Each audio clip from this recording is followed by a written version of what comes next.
Приветствую уважаемых подписчиков и гостей канала. Бунты в местах заключения происходили всегда во всех государствах и при любых режимах. Такова природа пенитенциарной системы. Когда несколько сотен взрослых мужчин собирают вместе и запирают на замок, и все происходящее внутри тщательно закрывается от общества, конфликт неизбежен. Об этом написаны тома исследований, сняты голливудские и не только блокбастеры, в том числе и по мотивам многочисленных экспериментов с добровольцами из обычных граждан, которые, разделяясь на охранников и заключенных, немедленно начинают конфликт.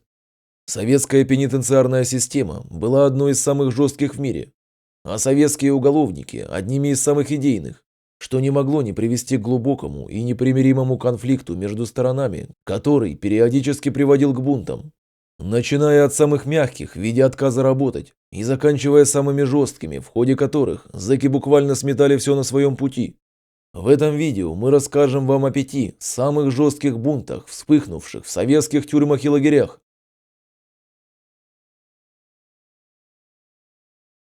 Изначально Минская колония уже 15/7 предназначалась для содержания осужденных женщин-инвалидов.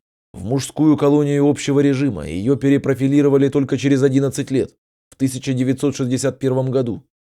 Осужденные снабжали запчастями МТЗ, делали детские кровати, колеса для мотовелозавода, детали для горизонта, а после трудились на крупнейшем в стране филиале завода по обработке металла. Из-за роста объемов производства количество осужденных увеличивалось, а в колонию прибывало все больше рабочих рук. Серьезных преступников сюда не везли, в основном мелких воришек, карманников, алименщиков, которые редко нарушали режим и вели себя тише, чем некоторые жители соседнего спального района. Руководство старалось находить общий язык с осужденными и часто выходило с ними на контакт. Конечно, большой любви у отбывавших наказание это не вызывало, но и ссориться им не слишком хотелось. Все пошло не так после Горбачевской амнистии, под которой попало около 1800 человек, а это примерно половина всего контингента колонии. Работать стало некому. Недавно сменившееся руководство решило добрать заключенных из других лагерей и бросило клич коллегам. Вскоре из Пскова, Бобруйска и Могилева в белорусскую столицу направились поезда с 1600 заключенными. Конечно, лучших никто не отдавал. Преступников бросили в семерку одним махом. Не привыкшие к принятому на спокойной семерке порядку, новые зэки начали устанавливать свой. Совладать с ними у нового руководства получалось плохо. Накануне перестройки начальник колонии Гурский уходит на пенсию. В результате борьбы меняется руководство. Пошли так называемые позвоночники, которых устраивали по звонку сверху. Один из них, новый начальник колонии того времени, вчерашний снабженец, был далек от пенитенциарной системы. Человек этот фактически не принимал участия в жизни учреждения, редко спускался в жилую зону и на производство. Осужденных он попросту боялся. А тем временем Центр по-прежнему требовал перевыполнения плана, за которым не видел людей. Так описываются предшествующие бунту события в учебнике «Уголовно-исполнительная система Беларуси». Бунт назревал достаточно долго, однако о его подготовке руководство, конечно же, знало заранее. Первый тревожный сигнал о том, что в колонии может произойти нечто чрезвычайное, произошел еще в сентябре 1987 года. В один из дней кто-то из псковских нагрубил прапорщику-контролеру, и тот применил силу, жестоко избив заключенного. В ответ отряд, где был прописан пострадавший, отказался выйти на работу. Но это был еще не бунт, а только его предвестник – тихая забастовка. И чтобы не портить показатели образцовой колонии, администрация решила разобраться во всем самостоятельно, не ставя в известность о случившемся руководство ИТУ и МВД БССР. На переговоры с забастовщиками отправился начальник колонии Анатолий Говор. Заключенные поведали начальнику колонии, что пострадавший вовсе не грубил прапорщику, а просто при встрече с ним забыл снять шапку и покорно склонить голову. В некотором смысле забастовщики были правы, так как контролеры всегда любили, когда перед ними снимают шапку, и очень обижались, если кто-то игнорировал ритуал холопского повиновения. Тогда Говор пообещал лично во всем разобраться, и если выяснится, что прапорщик был неправ, наказать его. Зэки же должны были немедленно выйти на работу, и начальник колонии лично гарантировал им, что виновные в организации забастовки не будут привлечены к ответственности, если конфликт не выйдет за пределы колонии. Зная известную либеральность начальника колонии, зэки поверили ему и забастовку прекратили. Нам нужно было оперативно решить, как не допустить взрывоопасной ситуации. Мы предложили под благовидным предлогом изъять зачинщиков и вывести их из колонии, пока все не устаканится. Таких мы насчитали что-то около 150-200 человек. Предложение было оптимальное, но производственники сразу приняли его в штыки. А как же планы? Вспоминает профессор Академии МВД Анатолий Шарков, который в то время работал в центральном аппарате МВД, оперуполномоченным режимного отдела. Тюремная система в Советском Союзе в то время занимала 4-е место по производительности. За невыполнение плана серьезно наказывали. Чтобы не допустить бунта, в итоге увезли человек 50 самых злостных. Но этого оказалось мало. К тому времени недовольство осужденных уже достигло предела. Их заставляли работать в 3 смены, колония была переполнена. Нужных условий для нормальной жизни создано не было. 2 ноября 1987 года, ближе к обеду, один из заключенных вскочил за руль грузовика, который находился в производственной зоне, и на всей скорости врезался в ворота, ограждавшие жилые бараки. Протаранить их автомобиль не смог, но это стало знаком для других осужденных, которые тут же бросили все свои дела и приступили к запланированному тюремному Армагеддону. В колонии не было ни дубин, ни щитов, ни каких-либо средств защиты. Солдаты сразу побежали наружу, но шансов у них не было. Зэки забрались на балкон над воротами и начали бросать оттуда металлические болванки. Один раз попадет кому-нибудь в каску, и все, солдат готов. В колонии было больше 3000 осужденных, из которых бунтовало примерно 2/3, то есть 2000 человек. Они сразу же подожгли машину, которая застряла в воротах, и забрались на крышу, где тоже устроили пожар. Кто-то сообразительный взломал сейф в кабинете дежурного, где хранилась целая канистра технического спирта, который использовался для производственных целей. Поскольку люди годами не пили ничего спиртного, много им было не надо. Они напились, после чего начался настоящий ужас. Разгоряченные зэки поджигали все, что могло гореть. Матрасы, рубероид, машины и личные вещи. Военным пришлось вызвать пожарных. Около 23:00 в пожарное дежурное отделение поступил сигнал тревоги о загорании на территории ИТК номер 7. По сути следования поступила новая команда – обеспечить вторые ходы решетками. В то время у пожарных была такая же форма, как и у внутренних войск, поэтому им поступил приказ не снимать амуницию и все время находиться в касках, даже водителям, чтобы зэки видели, что это пожарные. Когда пожарные приехали, заключенные пытались выбить ворота. Пока они штурмовали стену, пожарные машины въехали в жилую зону, однако тушить им не дали. Бунтующие сразу закрыли за ними ворота, пробили колеса и окружили 3 автомобиля. В руках у них были заточки, куски арматуры, палки и камни. Заточенной арматурой, вырванной из забора, чуть не убили одного из водителей, когда метнули ее в лобовое стекло. Однако пожарным удалось закрыться за большими воротами в производственной части, где было безопаснее всего, после чего состоялись переговоры. Переговоры длились около 2 часов, после чего осужденные разрешили пожарным сделать свою работу и уехать. Успокоить разгоряченных и уже сильно пьяных осужденных было крайне сложно. Ко второй половине ночи подтянулись военные, спецназ в полной экипировке. К этому времени часть осужденных уже знатно напилась и начала расходиться по кроватям. Мы зашли в казарму. Бунтующие уже лежали. Один из военных дал команду «подъем», но в ответ получил только гору мата. Они думали, что с ними дальше будут сюсюкаться. Тогда командир подошел к кровати и одной рукой выкинул этого смельчака в самый центр помещения. Все притихли, а через минуту уже выстроились вдоль стен. Так военные вывели всех на плац и положили на землю.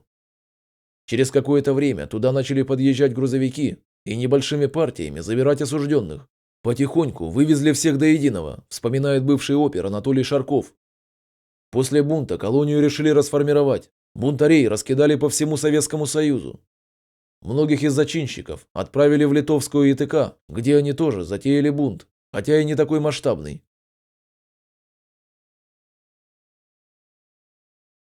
В июне 1990 года в Днепропетровском СИЗО произошел самый страшный и кровавый тюремный бунт в истории Советской Украины. Зэки бунтовали 5 дней. Днепропетровский СИЗО считался неплохим, но очень перенаселенным учреждением. Анализирует причины бунта генерал Иван Штанько, в то время возглавлявший управление по вопросам исполнения наказания МВД Украины. Тогда там находилось 2400 сидельцев, что на 30% больше нормы. Днепропетровский СИЗО был исполнительной тюрьмой. Туда привозили смертников из Одессы, Кировограда, Сум и Харькова. Тем не менее, в СИЗО царили свои порядки. Можно было купить все, что угодно. За деньги переходить из камеры в камеру. Заправляли всеми порядками в изоляторе криворожские ракетиры, как рассказывал один из участников событий, смертник Бухтияров. Часа в 3 ночи услышал, как поднялся крик в главном корпусе. Женщин бьют. Оказалось, у одной из девчонок-наркоманок был день рождения. Они там все накололись, одна разделась, изрисовала тело губной помадой, начала вышивать. Контролеры стали ее успокаивать, девки в драку. Мужики заслышали визг, надо девчатам помочь, и начали выходить из камер. Отрывали от пола вмурованные кровати, таранили двери, захватили ключи у контролеров. Тут же началась стрельба из автоматов. Потом раздался крик: «Третий главный корпус наш! Пятый главный наш! И еще бей мусоров!» Слышу, уже гупают кувалдами в железные двери нашего коридора. Выбили двери, выхватили у контролера ключи, стали открывать камеры. Версия правоохранителей частично совпадает с версией заключенного. Поводом для массового неповиновения, по их версии, действительно послужил инцидент в женском корпусе. Один из сотрудников изолятора занес в камеру к девушкам магнитофон, но когда те отказались выключить его после отбоя, для установления порядка пришлось вызвать резервную группу сотрудников. Женщины в крик, и началось. События развивались стремительно, все камеры были открыты, в том числе и камеры смертников. Арестанты выпущены. Спустя несколько часов после начала бунта вокруг СИЗО собралось огромное количество военных и милицейских подразделений, техники. У каждого была своя задача, вплоть до того, что была назначена отдельная группа, контролирующая возможность подкопа с территории СИЗО. Одной из задач, поставленных спецназовцам, была разведка обстановки внутри тюрьмы. Группами по 4-5 человек они пробирались туда, и по коммуникациям через подвалы, и по крышам. Иногда переодевались в форму пожарных, но зэки к людям в погонах относились агрессивно, угрожали и размахивали заточками. Хоть спецназовцы и были вооружены, каждый при себе имел по 2 пистолета и штык-ножу. Это был огромный риск, заключенные могли завладеть оружием. Зэки тащили мешки с продуктами, пылали костры, тут и там возникали драки. Заключенные добрались до документации, распотрошили личные дела, кое-кто прочитал показания подельников, возникли новые конфликты. В механической мастерской желающие точили для себя ножи, сабли и копья. Заключенные ели найденные в медсанчасти таблетки, пили самодельную брашку. Они захватили склад с продуктами, в котором хранились банки с томатным соком. Сок литрами вливали в стиральную машину, минут 10 взбалтывали с сахаром и, возможно, дрожжами. После коктейля многие из зэков впадали в беспамятство, лезли на 3-метровый бетонный забор. Однако забор простреливался с вышек, поэтому смельчаки, взобравшиеся наверх, тут же соскальзывали вниз. Иногда спецназовцы втихую захватывали бунтовщиков и уводили с собой за оцепление, а некоторых, объевшихся таблеток, просто выносили. Потом расспрашивали, в каких помещениях находятся зачинщики бунта. Иногда пойманный просил: «Сам хочу выйти, и знаю еще 5 человек, которые хотели бы выйти». Как правило, таких отпускали. Примерно в половине случаев зэки таки сдерживали слово. Всех желающих выводили за оцепление. Один раз спецназовцам передали, что хочет выйти большая группа, человек 30. Место встречи им назначили в подвале одного из корпусов. Прождали 2 часа по колено в воде, в то время как под низким потолком растекался слой вонючего дыма. Но они так и не пришли, скорее всего, их не пустили зачинщики. Если кто-нибудь из зэков открыто направлялся к воротам, через которые можно было выйти, в спину ему летели заточенные напильники.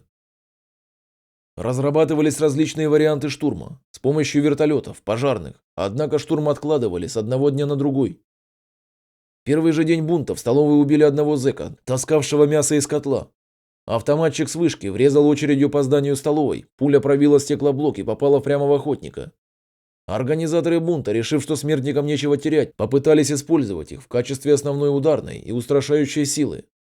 К ним в подвал спустилось 15 представителей криворожских, принесли 3-литровый бутыль спирта, поднос с таблетками и куски мяса.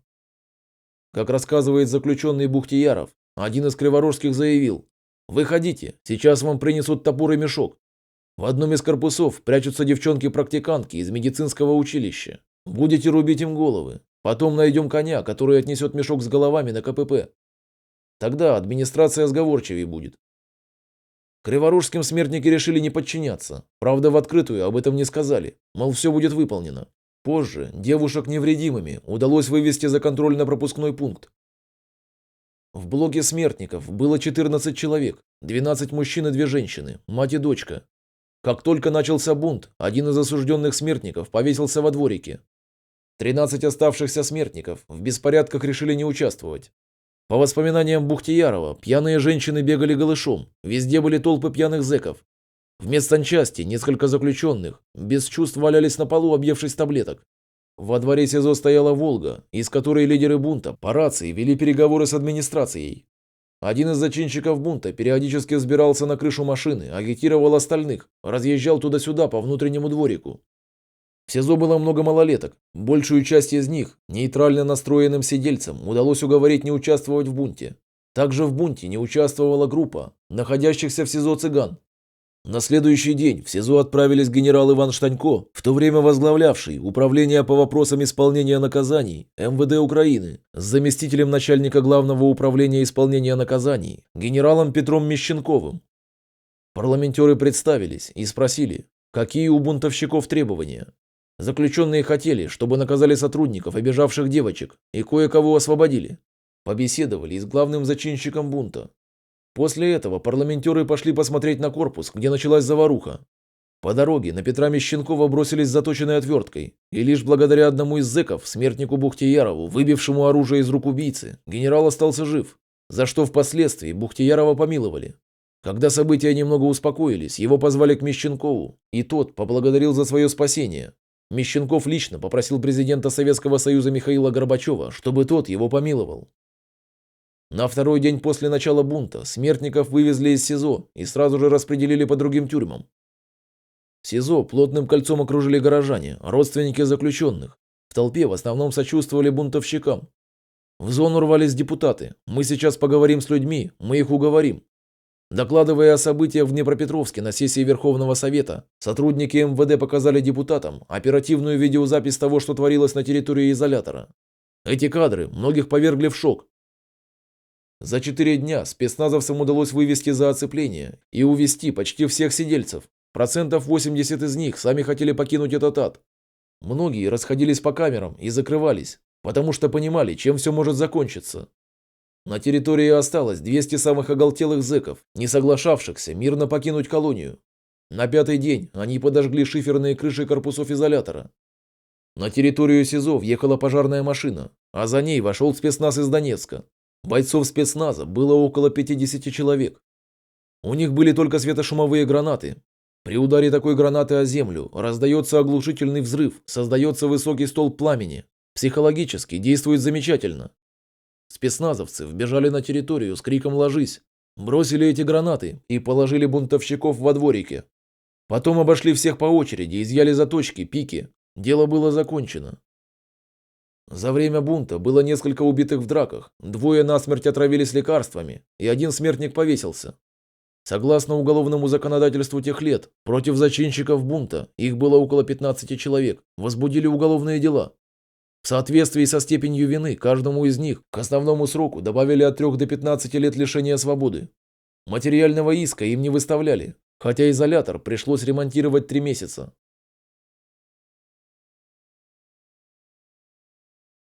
На рубеже 80-х-90-х годов советским правоохранительным органам пришлось столкнуться с невиданным доселе ростом преступности. Ситуация осложнялась тем, что одновременно подняли голову политические экстремисты, то в одной, то в другой республике. Споры о будущем переходили сначала в уличные перестрелки, а затем и в настоящие боевые действия.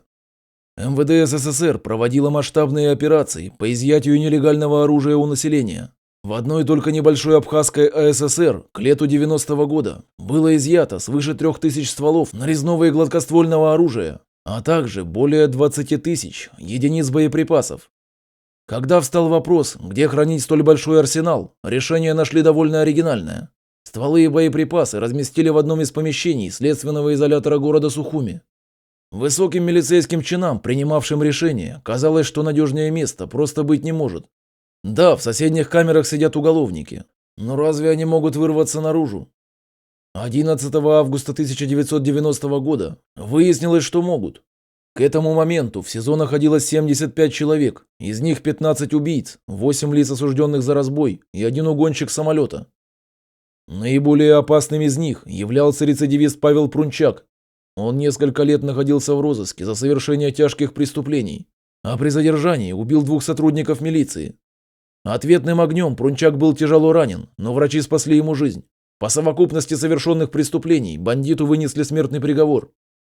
Вместе с ним сидел еще один приговоренный к смерти – Мирон Дзидзария. Прунчак и Дзидзария надеялись не на помилование, а на то, что им удастся вырваться на свободу. Каждое утро в камере номер 7 СИЗО города Сухуми проводилась влажная уборка. Правила внутреннего распорядка предписывали, чтобы при открывании дверей камеры, где содержались смертники, присутствовало двое – дежурный офицер и контролер. Однако фактически это делал один контролер, на что и обратил внимание Прунчак, после чего у него созрел план нападения. 11 августа, когда контролер в очередной раз открыл дверь, 7 человек, содержавшихся в камере, набросились на него. Избив охранника, уголовники завладели ключами от других камер. Вскоре более 70 преступников крушили служебные помещения изолятора, а в руках у бандитов оказались заложники, сотрудники дежурной смены СИЗО. Когда же Прунчак с подельниками добрались до того самого арсенала оружия, их радости не было предела. С таким количеством стволов и боеприпасов можно было начать настоящую войну. Курортный Сухуми вот-вот мог оказаться в руках 70 вооруженных до зубов преступников. Положение спас сержант Федор Векуа, тоже попавший в число заложников.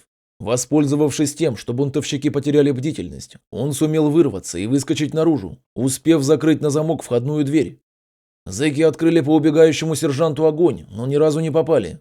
Затем Векуа поднял тревогу. Помощь прибыла быстро, поскольку и СИЗО, и здание республиканского МВД находились рядом, в самом центре Сухуми.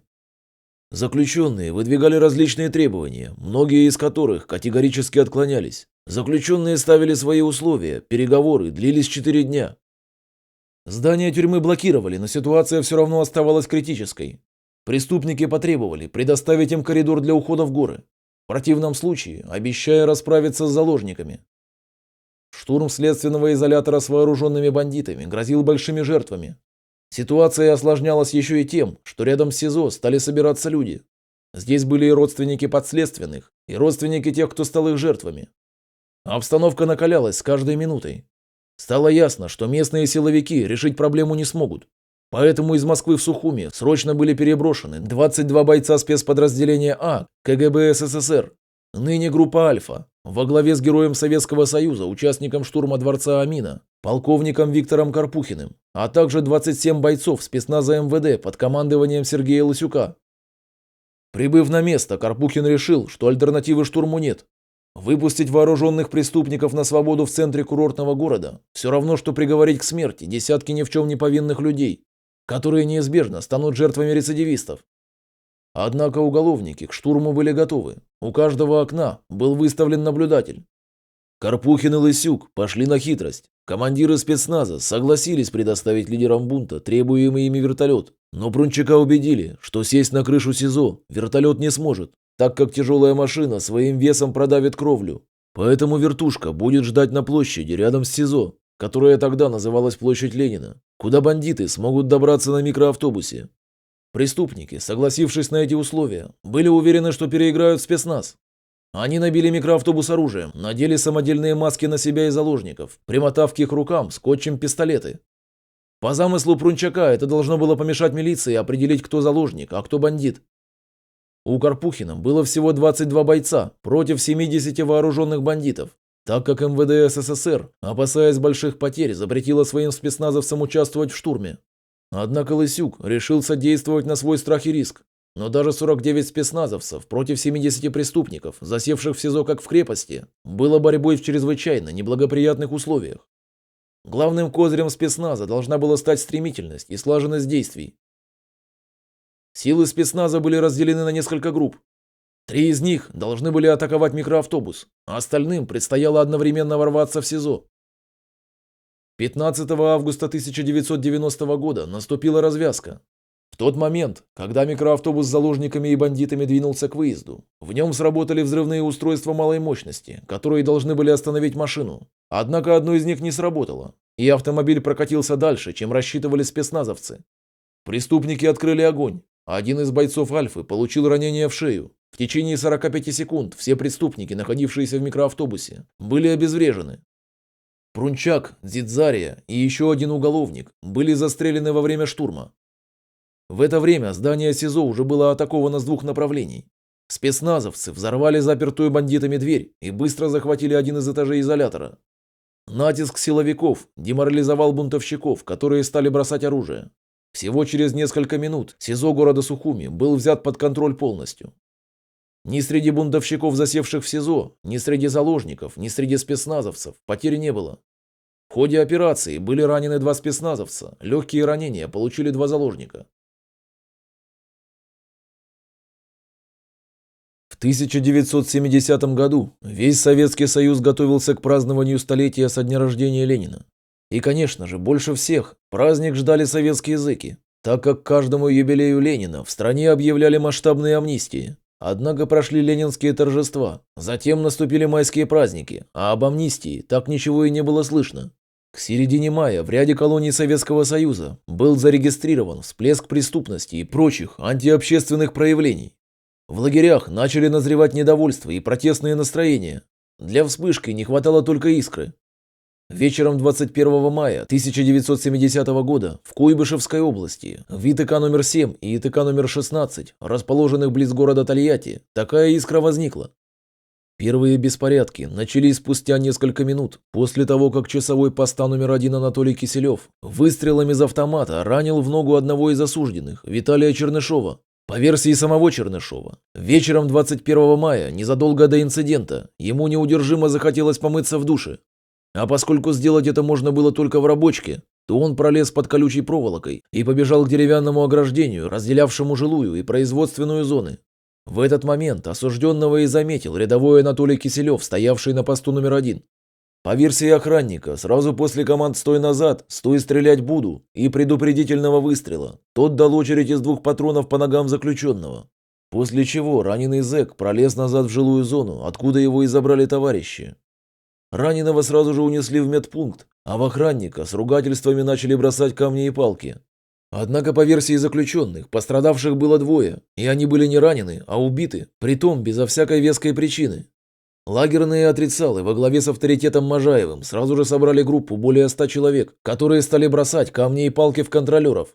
Когда палки и камни закончились, заключенные Мочальников и Васюк залезли на крышу бараков 2 и 9 отрядов, свалили 4 печные трубы, а кирпичи от них передавали другим осужденным, чтобы те бросали в представителей администрации. Пойманные контролеры Брагин и Варган были жестоко избиты. Осужденный Богачев призвал к нападению на ПКТ и ШИЗО. После этого группа осужденных, численностью около 50 человек, во главе с Богачевым разрушила и подожгла забор, разделявший промышленную и жилую зоны, разгромила ограждение ПКТ и ШИЗО, взломала дверные запоры, напала на находившегося за окном контролера ШИЗО Фролова. Окно забросали камнями, а контролера через окно пытались ударить ломом. Но не достали, после чего в окно была направлена струя из огнетушителя. В результате участникам беспорядков удалось освободить из ШИЗО 43 злостных нарушителя режима содержания. В их числе были авторитеты Фофанов и Сопляков, которые вскрыли сейф ШИЗО и уничтожили документы на водворение заключенных в ШИЗО.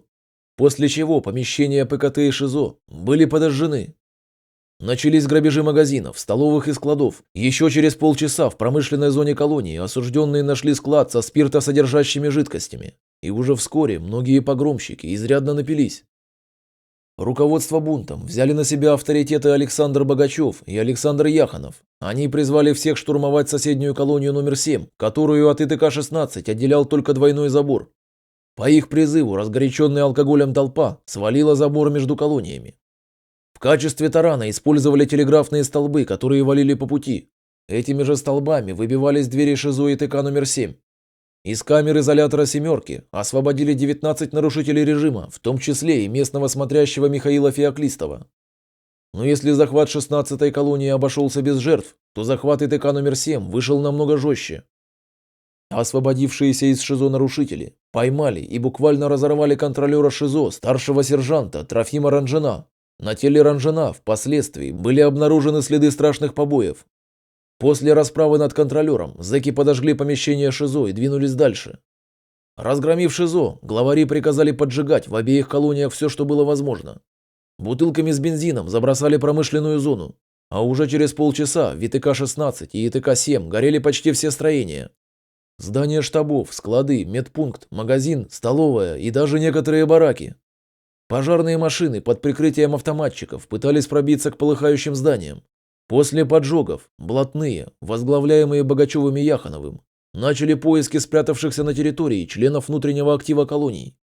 Им удалось найти завхоза, заключенного Макарова, активистов Николаева, Овсянникова, Васьковского и других. Все, кроме одного, были жестоко избиты, но оставлены в живых. Заключенный Умец получил от бунтовщиков 7 ножевых ранений, отчего вскоре скончался. В общей сложности во время этих массовых беспорядков получили телесные повреждения более 20 осужденных из числа внутреннего актива. В результате к 22 часам 21 мая вся объединенная территория ИТК-16 и ИТК-7 оказались под контролем бунтовщиков. К тому моменту всем выжившим представителям администрации колоний удалось бежать. К 22 часам на место происшествия прибыл начальник ИТК-16 Федор Гуреев, который попытался разрядить ситуацию мирным путем. Однако сделать это ему не удалось. Начальник колонии, замполит Брунер и начальник оперчасти Костюк приняли решение идти на территорию ИТК для переговоров. На КПП ИТК-16 их встретило около 500 заключенных. Уже в начале переговоров кто-то из толпы крикнул: «Зачем расстреляли 2 пацанов?». Начальник попытался убедить бунтующих, что часовой никого не убивал, а только ранил. Да и то только одного заключенного, и если он виноват, то понесет ответственность. После чего переговоры сразу закончились. Раздался крик «Бей их!», и переговорщиков забросали палками и камнями. Толпа быстро окружила парламентеров, кто-то из зэков ударил начальника колонии по лицу, после чего в бой ринулась вся толпа. Все время, пока его били, начальник колонии кричал «Прекратите, не усугубляйте свое положение». Но его уже никто не слушал. Во время нападения у него с руки сорвали часы полет, забрали деньги из карманов, сорвали с кителя погоны и орденские планки. Зэки долго избивали начальника колонии, замполита и начальника оперчасти ногами. После чего кто-то из заключенных предложил утопить хозяина в параше. Ему надели на голову помойное ведро и потащили топить. Однако по дороге по какой-то причине передумали, бросили около забора и оставили в покое. Придя в себя, Гуреев добежал до КПП, где увидел избитых замполита и начальника оперчасти. Прямо от КПП на машине их отвезли в больницу. В это же время заключенные разрушили основное ограждение колонии и трижды пытались прорваться наружу. Однако на всех сторожевых вышках, согласно инструкции, были выставлены ручные пулеметы с полным боекомплектом, и каждый раз солдаты открывали предупредительный огонь, после чего масса заключенных тут же откатывалась от заграждения обратно. К полуночи стало понятно, что без применения силы успокоить взбунтовавшихся колоний не удастся. В час ночи начальник УВД Куйбышевского облисполкома Чистяков отдал приказ о проведении спецопераций по подавлению массовых беспорядков. По сигналу быстро открылись основные ворота в жилой зоне ИТК-16, и на территорию колонии одна за другой вошли несколько оперативных групп. Впереди шли офицеры, вооруженные автоматами, за ними бойцы с собаками. Однако никакого сопротивления зэки не оказали. Едва лишь стали открываться ворота, а за ними послышался лай собак, как все участники беспорядков тут же разбежались по уцелевшим баракам. В связи с этим никакой тяжелой техники, например, бронетранспортеров или спецавтомашин, при вхождении внутренних войск в ИТК-16 и ИТК-7 не применялось. Следом за оперативными группами на территорию колонии въехали пожарные машины. Однако тушить было уже нечего, так как за несколько часов, которые в колонии властвовали бунтовщики, все подожженные ими деревянные строения уже успели сгореть дотла. От колоний почти ничего не осталось, в общей сложности сгорели 38 различных зданий и сооружений. С рассветом на место происшествия прибыла большая следственная бригада, составленная из работников прокуратуры, милиции и КГБ.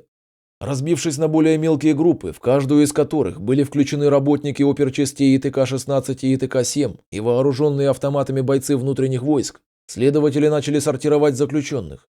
Выделяли 3 основные группы. В первую очередь искали лидеров и активных погромщиков. Таких нашли около полусотни. Затем выделили заключенных, которые хотя и бегали в пьяном виде в общей толпе, но ничего не громили и не поджигали, а просто составляли серую массу. И, наконец, около половины из числа обитателей этих 2 колоний вообще не принимали никакого участия в беспорядках, а некоторые даже помогали сотрудникам колонии бежать.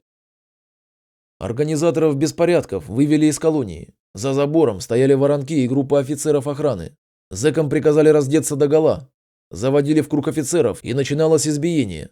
Обнаженного заключенного били дубинками, топтали ногами и лишь после такой обработки бросали в воронок. Следствие по факту массовых беспорядков в ИТК-16 и ИТК-7 продолжалось более года. В итоге на скамье подсудимых по обвинению в совершении преступлений, предусмотренных статьями 77.1 УК РСФСР, действия, дезорганизующие работу исправительно-трудовых учреждений, и статье 79 УК РСФСР «Массовые беспорядки», оказалось 32 человека из числа осужденных, находившихся 21 мая 1970 года в ИТК-16 и ИТК-7. Закрытый судебный процесс проходил под усиленной охраной подразделений внутренних войск. Судебные слушания продолжались в течение всего лета 1971 года. В итоге все подсудимые были признаны виновными, а 29 из них приговорены к лишению свободы на срок от 2 до 15 лет. Но строже всех суд поступил с тремя упоминавшимися выше лидерами массовых беспорядков, криминальными авторитетами Феоклистовым, Яхоновым и Богачевым. Они были приговорены к высшей мере наказания – расстрелу. Просьбы о помиловании, направленные осужденными Верховный суд СССР и Президиум Верховного Совета СССР, были отклонены. Приговор суда в отношении Феоклистова, Яхонова и Богачева был приведен в исполнение в 1972 году. Спасшийся от расправы начальник ИТК-16 Гуреев был освобожден от своей должности и уволен из органов внутренних дел. ИТК номер 7 была полностью ликвидирована. О бунте в тольяттинских колониях сразу стало известно во всех других ИТК области, а потом и страны. Чтобы снять напряжение в среде уголовников, власть все-таки объявила амнистию. В октябре 1991 года в ИТК номер 6 в Красноярском крае устроили самый крупномасштабный и длительный тюремный бунт в Советском Союзе. Более 3000 зэков 40 дней держали оборону против спецназа. Власть в колонии принадлежала администрации и активу, сотрудничающим с администрацией и оперчастью заключенным. Кроме того, администрация колонии не принимала в нее воров в законе.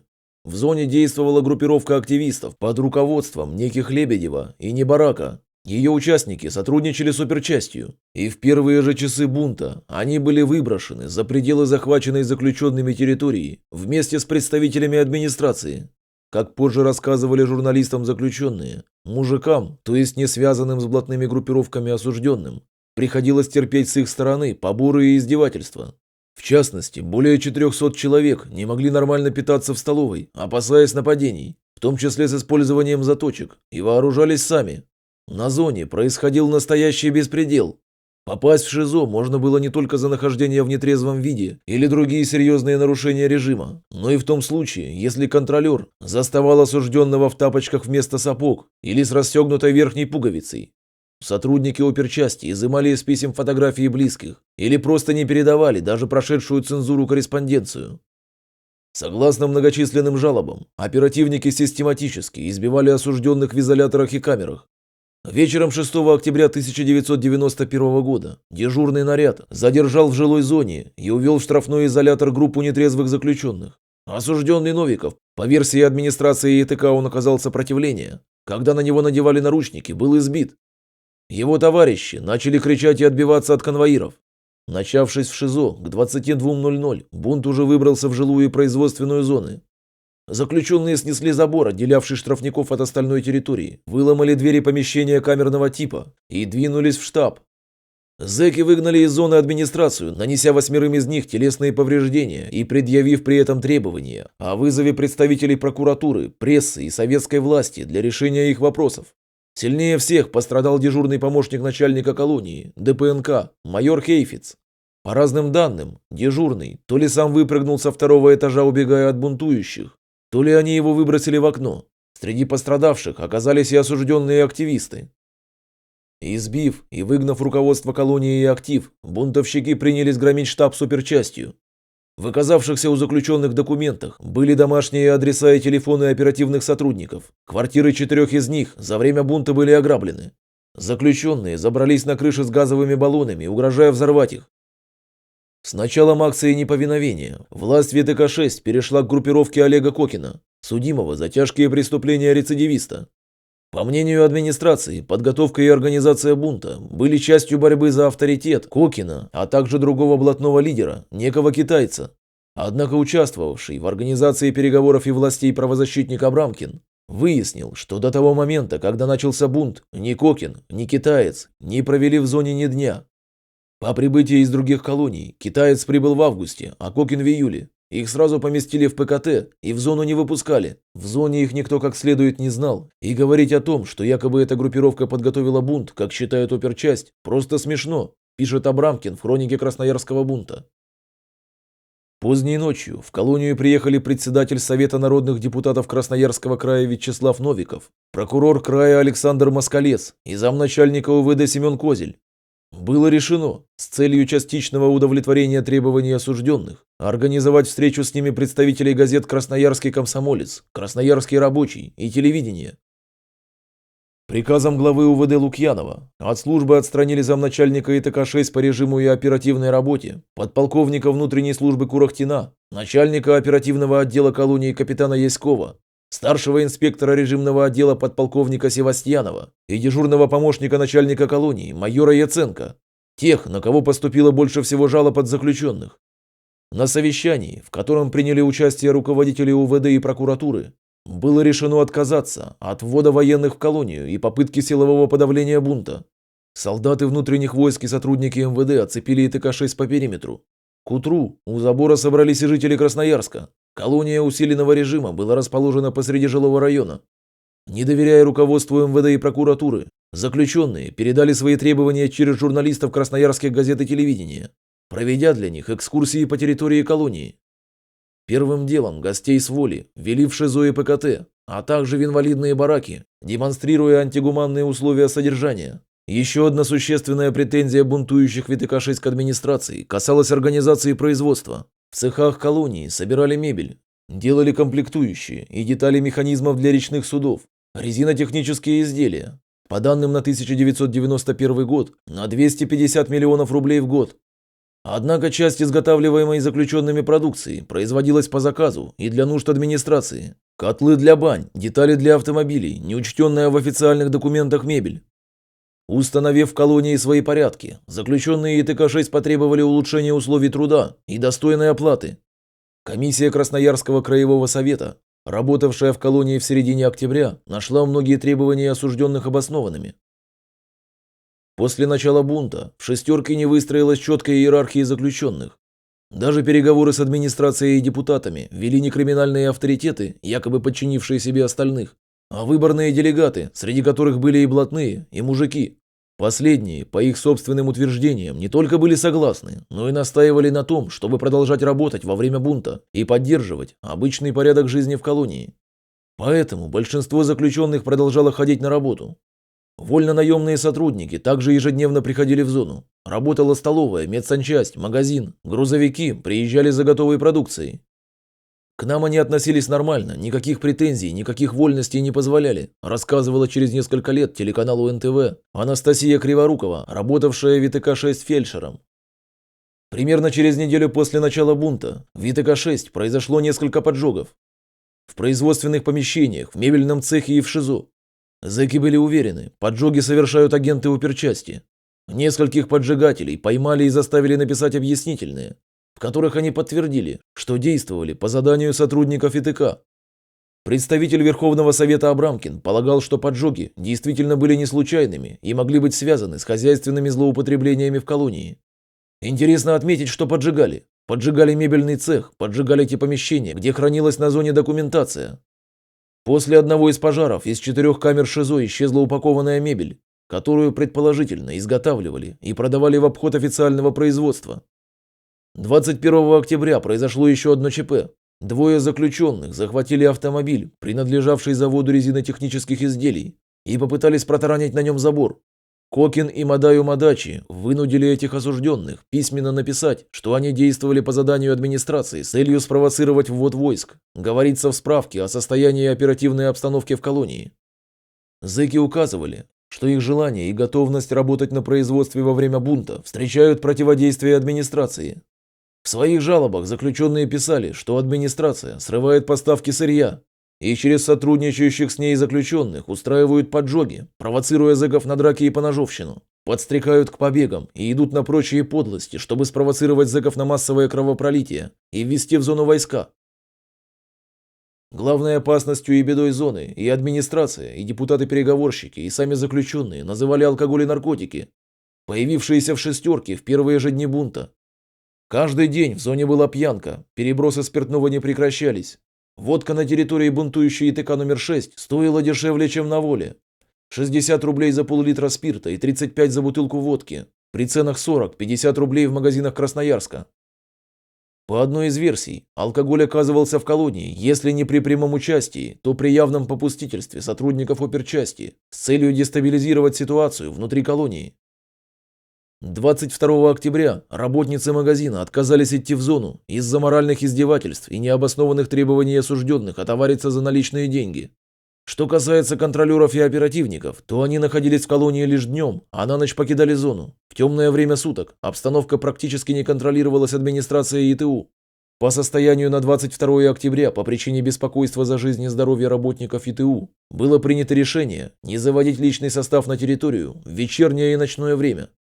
По данным газеты «Красноярский рабочий», на 24 октября нанесенный бунтом ущерб экономике края составил около 3 миллионов рублей. Озабоченные неповиновением заключенных, предприятия стали расторгать договоры с колониями. Разборки авторитетов, повальное пьянство и остановившееся производство. К ним добавилась еще и забастовка оперативников, а через 3 дня и контролеров ИТК-6. Наибольшее возмущение сотрудников колонии вызвало решение отстранить от работы их коллег, на которых жаловались заключенные. Руководство исправительной службы и УВД, протестующие сотрудники обвинили в беспринципности, нерешительности и некомпетентности. Однако одно требование и у оперативно-режимных сотрудников, и у заключенных было одним – немедленно принять новое уголовно-исполнительное законодательство. Акция протеста сотрудников «шестерки» продолжалась до 25 октября. Среди активно выступавших в СМИ был начальник оперчасти, капитан Яськов, отстраненный в первые дни бунта по жалобам осужденных. Со страниц газеты «Красноярский комсомолец» он призывал подавить бунт в ИТК-6. В итоге приказ начальника УВД Лукьянова был отменен, и всех отстраненных сотрудников восстановили на работе. К удивлению заключенных, в начале ноября капитан Яськов, подполковник Курахтин и другие сотрудники вновь вышли на службу в ИТК-6. Прокуратура края назвала действия руководства УВД нерешительными и заявила, что в зону в течение первой недели бунта необходимо было вводить войска. Но не настроенное на силовые действия руководство Красноярского УВД не только не вводило войска, но и успело выполнить часть требований заключенных, касающихся послабления режима содержания. Согласно документу, заключенным теперь разрешалось находиться в жилых секторах и помещениях в тапочках и спортивной одежде темных цветов, а не только в казенной форме. От родственников во время свиданий заключенные могли получать теплое белье. Это же распоряжение отменило ограничение переписки и разрешило заключенным делать покупки в магазине сверх лимита. В исключительных случаях осужденные могли даже получить разовое пособие до 50 рублей. В магазине колонии стало можно покупать хлеб, маргарин и овощи. Кроме того, твердые продукты питания, тот же хлеб, теперь разрешалось выносить из столовой. В столовых были созданы комиссии осужденных, которые могли следить за закладкой продуктов и качеством приготовления пищи. 25 октября 1991 года изменения правил внутреннего распорядка в колониях были приняты уже на уровне приказов МВД и прокуратуры РСФСР. Был расширен перечень продуктов и предметов, которые можно было направлять заключенным в передачах. Заключенным всего СССР разрешили носить часы из недрагоценных металлов, иметь короткую стрижку, а не обритую голову, как раньше. Отменили обязательное обращение к работникам внутренней службы, гражданин-начальник. Однако уже на следующий день, 26 октября, ситуация в ИТК номер 6 обострилась. Заключенные захватили в заложники 3 офицеров и потребовали выдать им 3 выманенных обманным путем и впоследствии захваченных, заключенных, среди которых был один из лидеров бунта, криминальный авторитет-китаец. В 14:00 за авторитетами закрылись ворота КПП, а через 30 минут зона захватила заложников, полковника Белошапкина, старшего лейтенанта Аксенова и капитана Ноздрина. Ультиматум звучал так: «Верните наших, выпустим ваших». Условия были выполнены, и в 16:45 авторитеты вернулись в зону, а невредимые заложники обрели свободу. После захвата и освобождения заложников заключенные пошли в разнос. Пьяные стычки и выпады в адрес режимных сотрудников участились. Как отмечает Абрамкин, в это время особенно очевидно стало, что так называемые лидеры бунта – несерьезные криминальные авторитеты, способные подчинить себе всю зону, а случайные блатные с не лучшими организаторскими способностями. В эти дни было совершено покушение на так называемого народного директора Зайцева, лидера мужиков, не принадлежавшего к группировкам, который взял на себя организацию производства. В ночь на 7 ноября на территории жилой зоны зарезали заключенного Мартынова. Его принесли на КПП с перерезанным горлом. Спасти его не удалось. В ту же ночь пьяные заключенные сильно избили заключенного Гайсина. 8 ноября, тоже ночью, стало известно, что у заключенных ИТК-6 есть оружие. В ответ на стрельбу караула, который пытался так остановить переброску в зону алкоголя, раздалось несколько ответных выстрелов. В производственной зоне избили, сломав ребра и проломив голову, а потом воткнули в спину заточку осужденному Чекунову. Вечером 11 ноября заключенные ИТК-6 начали рыть подкоп. Для отвода глаз, чтобы не был обнаружен главный подкоп, начали рыть еще два. В одном из цехов был вырыт 17-метровый подземный ход, как шахта, укрепленный подпорками. И 12 ноября 4 зэкам удалось бежать. Одного из них поймали в день побега, 12 ноября, дома у жены. Остальные беглецы тоже были вскоре задержаны. Накануне побега начались переговоры между администрацией и заключенными, посредником в которых выступал представляющий Верховный Совет Абрамкин. Из-за побега второй день переговоров был сорван, правозащитника не пустило в колонию ее руководство.